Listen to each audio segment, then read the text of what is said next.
Back when Kayode and Sharon were newlyweds, life was a whirlwind of love and excitement. They moved into a cozy apartment in Houston full of dreams and plans for their future together. Every weekend, they would explore the city, discovering new restaurants, attending musical festivals, and enjoying their shared love for adventure. But as time went on, the honeymoon phase began to fade. Kayode got a promotion at work, which meant longer hours and more stress. Sharon, who had always been a social butterfly, started feeling lonely and neglected. Kayode started feeling unappreciated for his hard work. Their once vibrant relationship turned into a series of routine arguments and silent dinners. The spark that brought them together seemed to be dimming. Kayode felt overwhelmed and frustrated, often bringing his work stress home. Sharon, on the other hand, felt isolated. She missed the days when Kayode would surprise her with little notes or take her out on spontaneous dates. The emotional distance grew and their arguments became more frequent and intense. Sharon felt like she was living with a stranger, and Kayode felt like he couldn't do anything right. According to Sharon, Kayode used to be a loving, attentive husband, but the pressures of work and life made him distant and irritable. Sharon was trying to escape loneliness and disconnection. They were both running from the reality that their relationship was in trouble. The more they tried to avoid the issues, the more they drifted apart. One evening, after a particularly heated argument, Sharon confided in her best friend, who suggested enrolling in the Prestige Marriage Academy. Sharon scoffed at the idea, feeling like she had tried everything and was ready to file for divorce. Sharon's friend managed to share a Man of Prestige happy hour live stream with her. In that live stream, she heard me using the word game, and she was taken aback. She thought, this is my real life and not a game. Hey there, I'm Ola, Lola's husband and co-creator of Prestige Marriage Academy. Today, we're diving into something a little playful but incredibly profound. It's called game. Now, before you start thinking we're talking about playing games in your relationship, let me clarify. I understand that you might view game as not the most empowering way to approach a romantic relationship. It may seem manipulative rather than fostering a genuine connection. I get it. But love is playful and not always serious. Lighten up. Environments that are too serious can stifle and smother romance, especially in marriage. Game is a term used by young people to describe the ability to naturally attract and nurture romantic attraction. It means having the finesse to bag who they want. We're showing you that this influence and seduction skills can be learned. I encourage you to focus on the context here. This context involves giving value to your partner in a way that they can reciprocate your desires. The context is about whether you got game or not. It's not about playing games or tricks, as some dictionary meanings might suggest. It's about being the best version of yourself and bringing that into your relationship. It's about your ability to create a positive, loving environment where your partner can thrive, especially in crisis or conflict. The game is about cultivating essential skills for a strong, enduring romantic relationship. It's all about G for gratitude, A for ability, M for mindfulness, and E for empathy. So grab a seat, maybe a cup of tea, and let's chat about how you can level up your game. G for gratitude. The power of appreciation. First up, we have gratitude. It's the art of appreciating what you have, paying more attention to and recognizing the positive aspects of your life, especially your relationship. When you focus on the good, it enhances your happiness and strengthens your bond with your partner. What you focus on expands. It's part of the secrets of attraction. Why is gratitude important? Gratitude shifts your focus from what's lacking to what you already have. This simple shift can make a world of difference in your relationship. When you appreciate your partner and the things they do, it creates a positive feedback loop.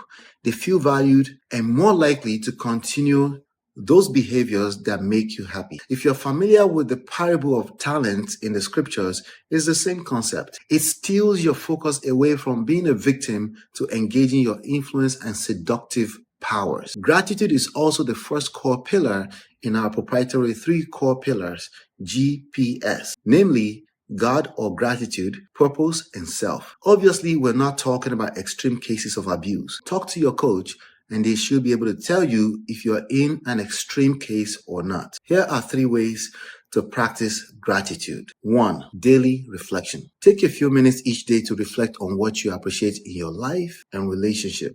Be intentional with this more so than your intentionality around setting boundaries and detecting narcissistic behavior. Most people are busy playing the game of defense only. There is no game you can win by simply playing defense, particularly against your partner who should actually be on your team. Think about your partner's qualities, shared experiences, and even the small gestures that made you smile. That's how to play offense against the forces that are attacking relationships these days. Not offense against your partners as most people do, seemingly rightfully, since they're the ones that seem to offend you the most. If that makes sense, like, share, and subscribe for more insights on creating a thriving, fulfilling relationship. 2. Gratitude journal. Write these reflections down.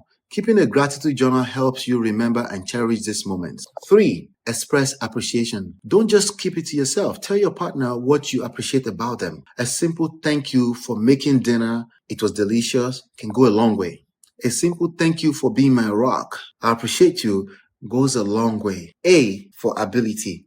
Embrace personal growth. Next, we have ability. This is all about continuous personal growth, striving to become the best version of yourself without pressuring your partner to change in the name of it takes 2 to tango. Tango is a dance, right? It's okay if you start dancing first, then invite your partner into the dance. Your growth not only enhances your self-confidence, but also makes you a more attractive and fulfilling partner. Why is ability important? When you focus on your personal development, you bring more to the table in your relationship. You become more confident, more interesting, and more engaged. Confidence is sexy to all genders. This in turn attracts a more compatible partner and strengthens the connection you already have. Here are 3 ways to enhance your ability. 1. Identify areas for improvement. Take a good look at yourself. The mirror. What skills, habits, or aspects of personal well-being could you use some work? 2. Set goals. When you've identified areas for improvement, set realistic and achievable goals. It could be anything from learning a new hobby to improving communication skills. 3. Learn from your partner. Your partner is a great source of inspiration and knowledge. Be open to learning from their experiences and perspectives. That doesn't mean agreement. This is easier said than done. If you're in the middle of a crisis or conflict, it will be difficult for you to level up your game. Talk to your coach. Running away from a relationship is often not helpful as your problem follows you everywhere, like the shadow that it is. If you don't have a coach, go to www.prestigemarriageacademy.com to contact us right after downloading our books for free. The books are Get My Marriage Back and Number One Red Flag. These books. M for mindfulness. Be present and playful. Moving on to mindfulness. This is about being fully present in the moment, fostering a deep connection with your partner. It's about appreciating shared experiences and deepening intimacy. Why is mindfulness important? Mindfulness helps you to truly connect with your partner. It allows you to appreciate the little moments that make up your relationship. So it's very much congruent with gratitude. Being mindful means you're more likely to respond rather than react, especially during conflict. Think about it. When it comes to engaging your power, you have to be mindful and intentional. When it comes to being a victim, sure, others can victimize you, but you just need to feel like a victim to be a victim. Which would you rather be when you have an option? Here are 3 ways to practice mindfulness. 1. Mindfulness exercises. Engage in practices like meditation, deep breathing, and even prayer. I'm not talking about typical Nigerian kill the witches ways of prayer. That's being a perpetual victim. I pray you won't have to yield to that. I am talking about staying grounded and present. 2. Active listening. When your partner is talking, really listen to understand. When you can, put away distractions like phones and focus on what they're saying. 3. Be present. During your time together, be fully present. Enjoy your partner's company by showing interest in their expressions without constant interruptions of daily life. E for empathy. Understand and share feelings. Last but certainly not least, we have empathy. This is the ability to understand and share your partner's feelings. It's about building trust and creating a safe space for authentic expression from your partner. Why is empathy important? Empathy builds a strong emotional bond between partners. It fosters trust and makes your partner feel understood and valued. This is crucial for any healthy relationship. Here are 3 ways to cultivate empathy. 1. Active listening. Again, should you be reading minds? No. Just pay attention to your partner's words and beyond their emotions. Try to understand their perspective. 2. Validate emotions. Acknowledge your partner's feelings without judgment. Let them know their emotions are valid. 3. Nonverbal cues. Pay attention to body language, other nonverbal signals. This can provide deeper insights into your partner's feelings. So there you have it. Game in a nutshell. GAME. By focusing on gratitude, ability, mindfulness, and empathy, you can establish a strong foundation for a lasting romantic relationship.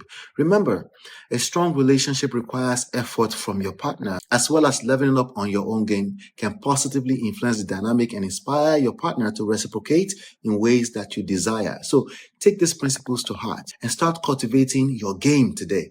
Your relationship will thank you for it. And remember, I'm always here to help you along the way. If you need more tips and personalized advice, don't hesitate to reach out to us at www.prestigemarriageacademy.com. Over there, you can also download our books for free. Get My Marriage Back and Number One Red Flag. Keep playing the game of love with gratitude, ability, mindfulness, and empathy. You've got this. Drop your thoughts in the comments below and let me know which part of the game resonates with you the most. Don't forget, like, share, and subscribe for more insights on creating a thriving, fulfilling relationship. See you on this next video.